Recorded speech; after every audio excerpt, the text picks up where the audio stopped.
The opposition coalition Umbrella for Democratic Change has lambasted the ruling Botswana Democratic Party, the BDP, for engaging with South Africa's civil rights group AfriForum.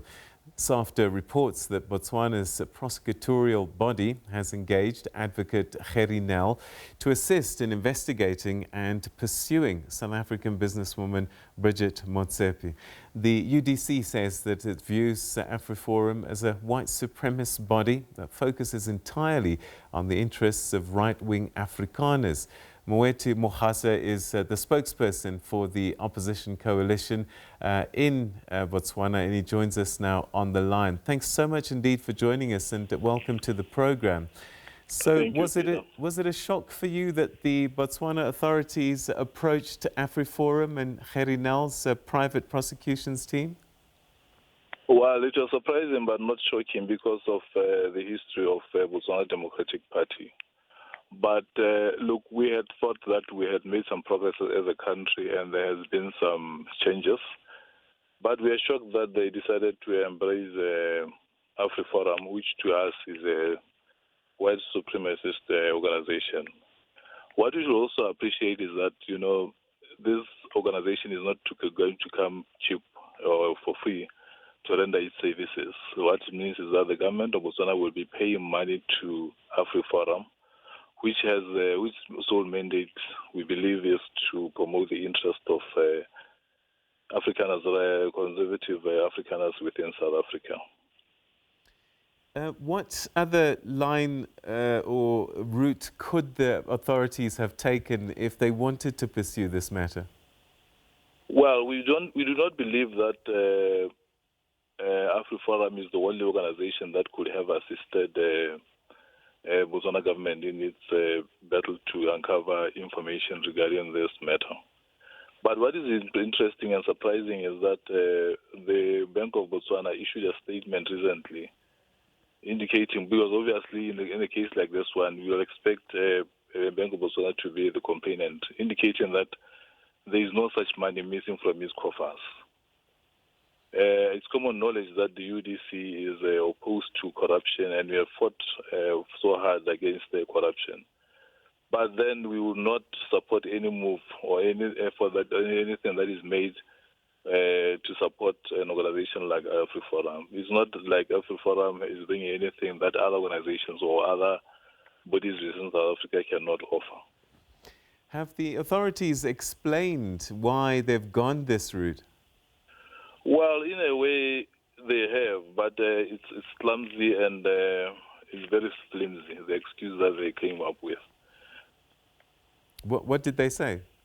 They say that the South African government did not give them the support, because we believe the South African government has an obligation to assist and also to take the route that the Botswana government has taken is actually to us a declaration of conflict between Botswana and South Africa, which is quite regrettable. Is this something that you're going to question in Parliament? Well, obviously, we will question this whenever we get the opportunity to do so, because we believe that in whatever we do, we should make sure that we emphasize on good neighborliness.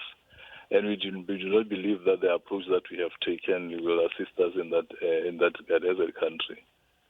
But look, if you look at the history of Botswana Democratic Party, even at a time when, at the height of the South African liberation struggle, it had a half-hearted approach in terms of dealing with the apartheid and dismantling the system in South Africa. All right, so with the separation of powers, perhaps the president can't intervene with the prosecutor's work, but would you have expected him to say something? Well, the president is on record as having said that he will fight corruption. But then, or at the same time, we know that the DPP, the Department of Public Prosecution, does not operate independently. They also have briefings with the with the Botswana government. They have briefings with they brief the president time and again. And of course, with a matter like this one, they wouldn't have proceeded to engage AfriForum without engaging the president. If they have, then that will be a breach of protocol. All right. Are you fearful that their engaging AfriForum may cause a diplomatic spat between the two countries? No, it's about who you engage. I mean, we cannot engage in an organization that does not value black lives. You know, the organization that it focuses on racial bigotry. That is our problem with AfriForum. All right. So, I mean, how have the Botswana reacted to this?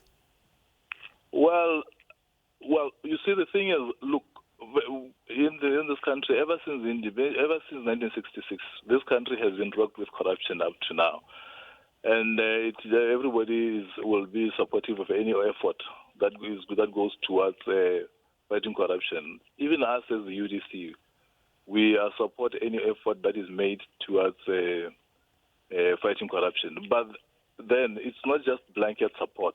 You know, you support an approach that you believe is fair and has a clear objective. But in this instance, we do not believe that if, like I indicated, Bank of Botswana indicates that there is no money from its coffers, and then you pursue such a case, we do not. We have a feeling that probably this is meant to fight or settle political and personal differences. I mean, it's common knowledge that there are differences between the current president and the former president. And we just hope that this is not one such incident where the state institutions are used to settle political and personal differences. All right, and that's where we'll leave it. Thanks very much indeed for your time. That was, You're more than welcome. Thank you so much. That was Mr. Moeti Mohwasa, who's the spokesperson for the opposition coalition Umbrella for Democratic Change, talking to us on the line, expressing their dissatisfaction, distaste and disgust actually with the Botswana authorities hiring Gerrie Nel and the AfriForum's private prosecutions team to assist in their investigation, an ongoing court case that's taking place in Botswana at this time.